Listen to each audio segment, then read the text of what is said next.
आज हमारी टॉपिक है susceptibility in organ of medicine.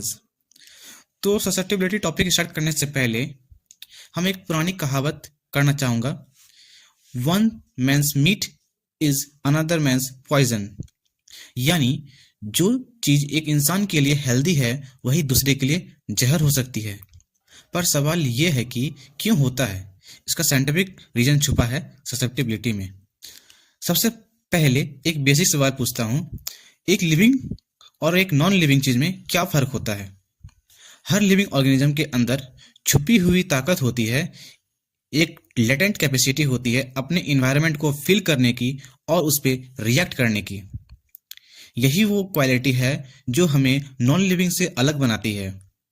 तो अगर हम डिफाइन करें तो susceptibility can be defined as the fundamental quality of a living organism to react any sort of stimuli। Simple शब्दों में किसी भी स्टिमुलस पर रिएक्शन देने की जो हमारी कैपेबिलिटी होती है वही ससेप्टिबिलिटी है। अब देखते हैं हमारे मास्टर साहब ने इसे कैसे डिफाइन करते हैं।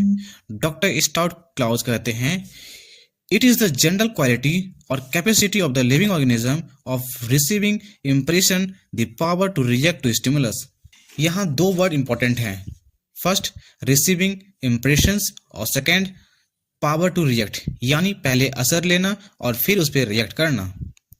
इसमें डॉक्टर एच ए रॉबर्ट एक नई चीज ऐड करते हैं। वो कहते हैं susceptibility is primarily the reaction of the organism to the internal as well as external influence. Note कीजिएगा, उन्होंने इंटरनल इन्फ्लुएंस कहा है, यानी ससेप्टिबिलिटी सिर्फ बाहर के मौसम या बैक्टीरिया से नहीं बल्कि बॉडी के अंदर हो रहे चेंजेस पर भी रिएक्ट करती है। तो अगर हम इन बातों को कंबाइन करें तो ससेप्टिबिलिटी क्या है। फर्स्ट, ये लिविंग ऑर्गेनिज्म की फंडामेंटल क्वालिटी है। सेकंड, ये इंप्रेशन रिसीव करने की पावर है। थर्ड, ये एक्सटर्नल और इंटरनल दोनों इन्फ्लुएंस पर रिएक्ट करती है। अब हम इसे प्रैक्टिकल एग्जांपल से समझते हैं। जैसे ही आप अपना फेवरेट फूड देखते हैं या किसी खट्टी चीज जैसे नींबू के बारे में सोचते हैं तो क्या होता है, मुंह में सैलिवा आ जाता है। यहाँ एग्जैक्टली क्या हुआ, यहाँ 3 स्टेप हुए।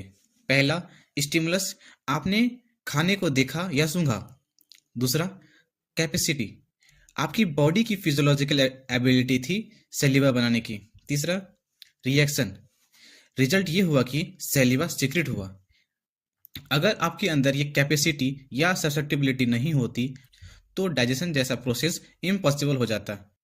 सिर्फ डाइजेशन ही नहीं, लाइफ के सारे बड़े प्रोसेसेस जैसे एसिमिलेशंस, हीलिंग, एक्सक्रीशन, यहाँ तक कि डिजीज प्रोसेस भी सब इसी ससेप्टिबिलिटी पर डिपेंड करते हैं। अगर ससेप्टिबिलिटी नहीं तो लाइफ प्रोसेस नहीं।